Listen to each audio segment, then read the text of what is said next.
Bonjour à tous, journée de la femme oblige, c'était hier, mais est-ce que ça a vocation à rester qu'un seul jour, les journées de la femme?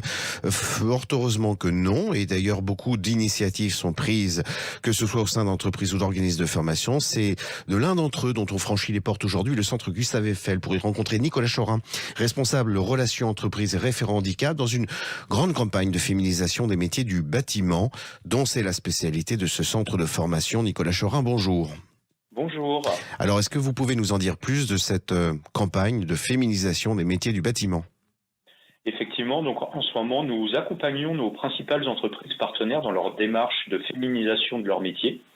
Et on a plusieurs outils pour ça. Donc on va former des jeunes dans le cadre de formation diplômante sous contrat d'apprentissage, et on va aussi accompagner du public en reconversion dans le cadre de titres pro sous contrat de professionnalisation. Alors, comment vous vous y prenez pour cette promotion? Vous allez dans les lycées? Quel public vous visez du point de vue des candidats, des candidates?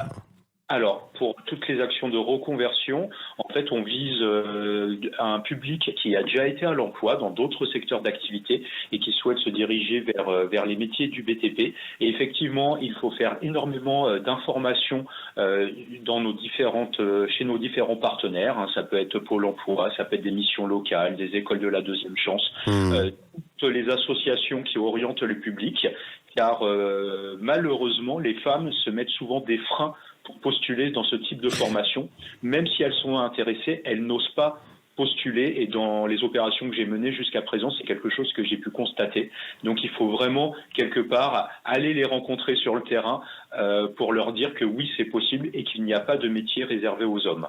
Alors précisément, parlons des freins à lever. Et le secteur du bâtiment a été, y est encore, j'imagine encore beaucoup masculin.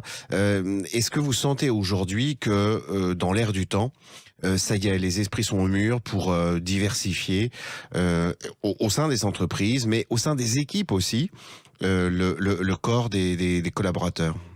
Alors tout à fait, les mentalités ont énormément changé ces dernières années parce que ça fait déjà quelques temps que les entreprises ont commencé à intégrer des femmes dans les différentes équipes. Aujourd'hui, les équipes ont l'habitude, et vous trouvez notamment sur les métiers de l'encadrement, un chef de chantier ou la conduite de travaux, de plus en plus de femmes, et donc les équipes ont même l'habitude d'être managées par des femmes. Donc c'est un secteur qui est vraiment ouvert, et il faut surtout lever les freins pour que les femmes passent le pas et viennent s'inscrire dans ce type de formation. Alors, est-ce que, d'un point de vue technique aussi, il y a des évolutions qui permettent plus aisément cet accès?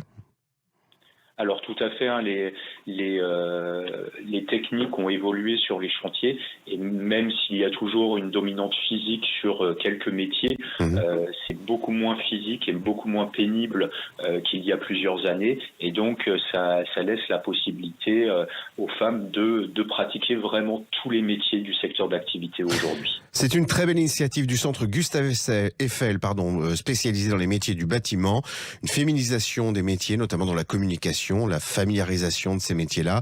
Nicolas Chorin, je vous remercie beaucoup. Je souhaite un très beau succès à cette campagne de féminisation des métiers du bâtiment. Je vous remercie beaucoup. Très bonne journée à vous. Au revoir. Bonne journée.